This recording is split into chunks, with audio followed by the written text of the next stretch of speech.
Hey traders, Philip Tigerson here from Stock Market Strategy. Before I start, I just want to say that trading involves risk and hard work, so please do your own due diligence before trading for real money. Today I'm going to talk about Commodity Channel Index, also known as CCI. I will explain the theory behind CCI and then show some charts about how CCI works. Finally, I will give you some tips about how to best use CCI in conjunction with other indicators and or chart analysis. If you go to our website www.stock-market-strategy.com, you'll find a tab called Education, Technical Analysis, and Commodity Channel Index (CCI). Here you'll find a written summary including 2 charts showing you how to trade using the CCI. The Commodity Channel Index (CCI) was created by Donald Lambert, or was originally used to identify cycles in commodities. But it works as well in the stock market or the forex market for that matter. The reason for creating this indicator was that Lambert, as well as many other traders, believed that every commodity or stock move in cycles, where the high and low is established within a fixed period. Lambert recommended using 1/3 of a cycle time, which is from the high to the low or low to the high, as the average setting. So if the cycle is 30 days, then you would use a 10-day for the calculation of the CCI. I've chosen a 10-day here as well. The calculation of the CCI is quite complicated, but you can always find the calculation on our website. I will briefly explain to you what the CCI is made up of, so you know what it tells you. It uses a typical price over the last 10 bars, that's the setting here. It then uses a 10 symbol moving average of that typical price. Then it uses mean deviation, and after that Lambert adds a constant, which is 0.015, to get his CCI. The reason why he used this constant is so he can have his CCI reading 70 to 80% of the time between 100 and minus 100. What the CCI tells you is that when it's above the 100 or below the 100, it's away from typical price.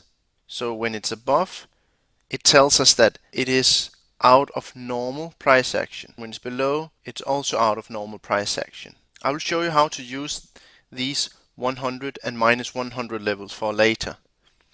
Lambert focused on movement above 100 and below minus 100. He considered move above the plus 100 to tell them that the commodity or the stock is in a strong uptrend, and a move below minus 100 that the commodity or stock is in a strong downtrend. Okay, now you know what Lambert wanted to use the CCI for. You also know what the CCI tells you. So I'll show you how to trade using this indicator. But first, like with any other oscillators, I like to use filters in order to improve the odds of my trades. So first, I add my MA. It's upsloping, so the trend is up. I will only take long plays. Second, I look for an extreme reading the CCI in the opposite direction of the trend. This is to ensure that there's been enough correction or consolidation in the stock in order for me to get a new up move. And third, I look for the break of 100 to the upside, just like Lambert said. That's my entry. It happens here, and we get our entry up on the price action here.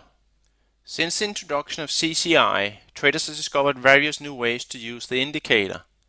Many traders use the plus 100 as overbought and minus 100 as oversold. I've color-coded my CCI to give me the feel of this oversold and overbought scenarios. Now I'll show you how to trade this new theory. I first identify sideways price action. I do that by looking at my MA. I see that it's relatively flat. Also, price oscillating around the MA. Second, I look for overbought CCI with divergence. That means price makes a higher high compared to this high, but the CCI makes a lower high compared to this high.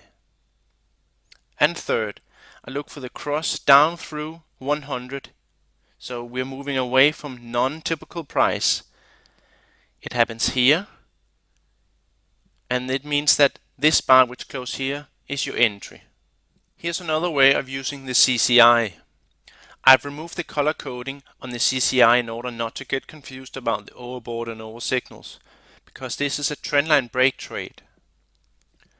So first, identify the trend. I see that my MA is downsloping, so the trend is down. I'll only take trendline breaks to the downside.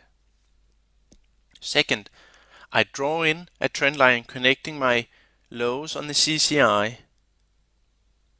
It gives me my entry here on a close basis.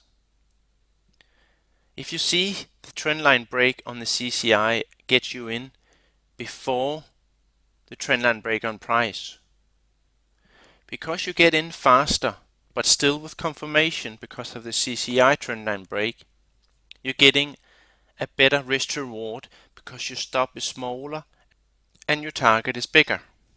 This ends today's video. I hope you enjoyed it. Please remember to subscribe to the channel so you don't miss out on future videos.